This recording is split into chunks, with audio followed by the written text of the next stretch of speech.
Good morning. We're doing PPF on this 1997 Porsche 993.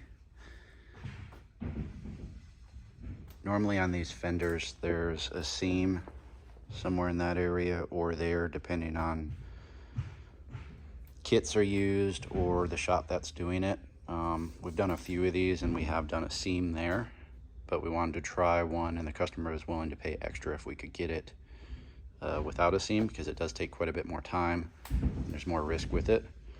So we are able to get that down with it. We also were able to get it wrapped way up in there so you don't see anything around there. I feel pretty good about it. I don't think it will come up down the road. Just wanted to showcase that so you can see if you have a 993 and you're interested in PPF, we can definitely do it and make it look as good as possible. We'd be happy to help you. If you have any questions or comments about doing this to your vehicle, please let us know.